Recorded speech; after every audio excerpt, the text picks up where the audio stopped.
السلام عليكم ورحمة الله وبركاته. أهلا بيكم في قناة مطبخ مستر شيف في حلقة جديدة ويوم جديد. لو أنت أول مرة تشوف قناتي تشترك في القناة، ويا ريت نهتم باللايك ده عشان بينشر الفيديوهات. ومحتاجة رأيكم في الفيديوهات اللي فاتت. متنسوش يا جماعة تدعموا لي القناة، محتاجة دعمكم. ألف شكر لكل لايك وكل دعم ليكم، بتبسط جدا لكل الناس اللي بيخشوا للقناة. نبتدي النهارده بقى الحلقة على طول، ما نطولش في الكلام. عندنا بقى النهارده بقى هنسيب بقى اللحوم، وهنخش على الحاجات المأكولات البحرية. النهارده هعمل لكم وصفة جميلة جمبري. تمام يا جماعه، ولا هنحمر ولا هنشوي فحم ولا الكلام ده كله. هعمل الطريقه ديت بطريقه مطبخ مستر شيف، هتعجبكم جدا جدا جدا، مش هتسلوها تماما خالص. انا زي ما انتم شايفين جبت الجمبري ونضفته زي ما انتم شايفين. هو اصلا ملوش بس مجرد ان احنا بنفتحه من الجنب هنا ونطلع منه حته كده، دي يعتبر سلسله الجمبري وما فيهوش اي حاجه. ده بالظبط كده 3 كيلو. تمام يا جماعه، نخش على المقادير على طول. هنجيب طبعا هنا مقطعه البصل زي ما انتم شايفين كده اهوت، وعندي طماطم وفلفل حراق وعندي الليمون وعندي كمان الفلفل الرومي. تمام يا جماعه، نخش بقى على المقادير على طول. الخلطه بتاعتنا دي الخلطه بتاعتي او الوصفه بتاعتي اللي انا بحب استخدمها للجمبري دي بالذات. بيبقى تحفه يا جماعه. يعني انا قبل كده اكلته في مطعم، بس جيت على طول اعمله بالطريقه دي. ما بياخدش اقل من 10 دقايق، مكوناته سهله، مفيش ابسط من كده. ما بحبش احمره اصلا، يعني المقلي ده ما بحبوش اصلا، ده احلى. ولا دخانه بقى ولا الكلام ده كله. هتضربوا بس الوصفه دي من مطبخ مستر شيف، وان شاء الله هتدعوا لي عليها ان شاء الله.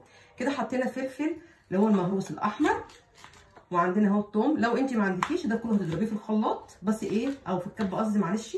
وفي نفس الوقت بس يكون متكسر، مش مفهوم قوي. يعني ثوم، فلفل حراق او فلفل اخضر لو انتوا ما بتحبوش الحاجات تبقى حراقه.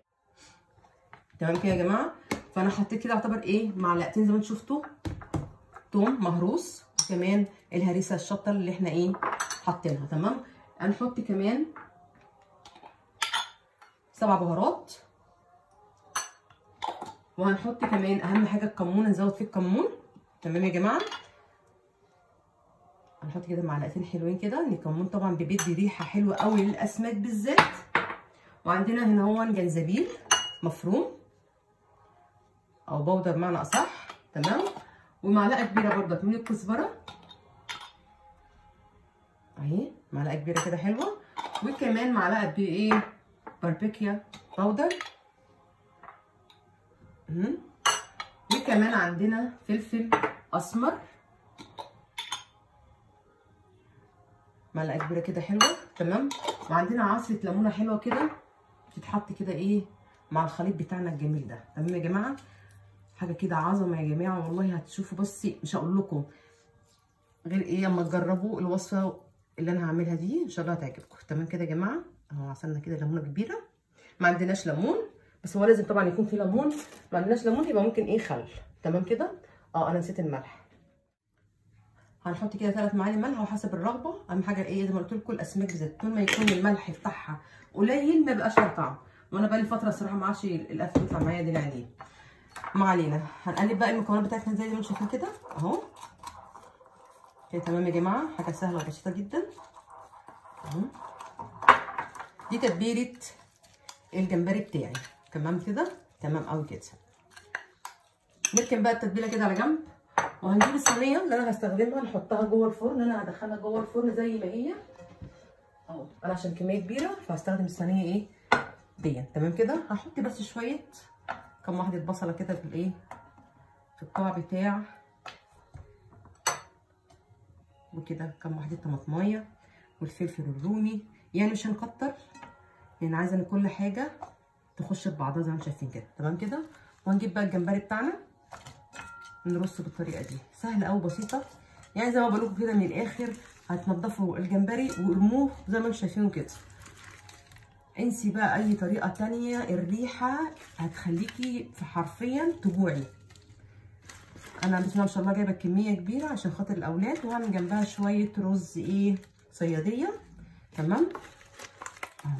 شايفين يا جماعه، سهله وبسيطه قوي،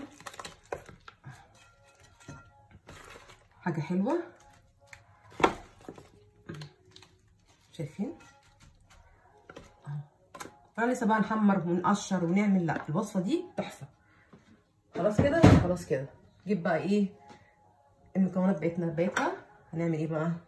نحط بقى البصل زي ما انتم شايفين كده اهو، بصل حلقات بالطريقه دي اهو، وطماطم زي ما قلت لكم. حاجه كده تحفه يا جماعه. لو انتوا ما بتحبوش الحاجه الحراقه طبعا استغنوا عن الفلفل الحار خالص، خليه فلفل رومي بس مفيش مشكله. بس طبعا انتوا عارفين ان انا عندي الاولاد بيحبوا الحاجه الايه تكون سبايسي شويه.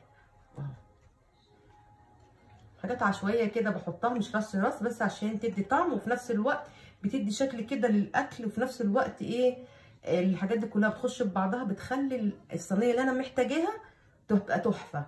طبعا اهم حاجه الليمون، شرايح ليمون زي ما انتم شايفين هنرص كده اهو. سهله وبسيطه، سهله وبسيطه جدا، مفيش بعد كده. اقل من 10 دقايق الوصفه، يا رب تعجبكم اهو.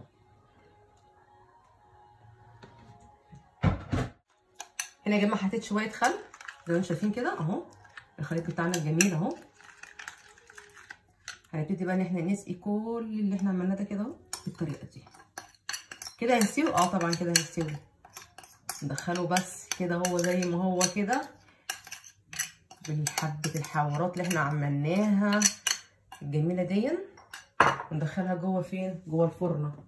اقل من ربع ساعه هتلاقي الجمبري الجميل ده بقى مشوي زي الفل. وهنسقيه بس بشويه زيت بسيطه كده اهي زي شايفين يا جماعه. اغطيها بالورق الفويل وادخلها جوه فين؟ الفرن على درجه 180 رف اوسط، وبعد ما تخرج هنشوف ايه العظمه اللي احنا عاملينها النهارده دي.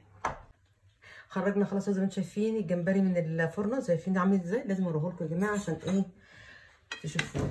بصوا حاجه تحفه، بصوا عامل ازاي. بسم الله الرحمن الرحيم. بصوا زي ما انتم شفتوا في اول الفيديو كده اهو، غطيته بس بالورق الفويل دخلته زي ما انتم شايفين كده. بصوا حاجه تحفه. بصوا ولا الريحه ما اقولكوش بقى، ريحته وهم. انسي بقى تعملي بقى مشوي وتنسي اي حاجه، حطوا بقى مع شويه الرز الصيديه ونشوفه مع بعض. اهو زي ما انتم شايفين بقى عملت الرز الصيديه زي ما قلت لكم، وادي الجمبري الجميل اللذيذ دون. وصفه بجد بجد بجد يا ريت تعملوها، ولا هتحمري ولا هتعملي اي حاجه خالص، كله زي ما انتم شفتوا كده حطيت كله في الصينيه وغطيته بورق الفويل ودخلته جوه الفرن. يا ريت النهارده الوصفه بتاعتنا تكون عجبتكم. ما تنسوش بقى تشتركوا في القناه وتعملوا لايك للفيديو، واستنونا الفيديو الجاي ان شاء الله. والسلام عليكم ورحمه الله.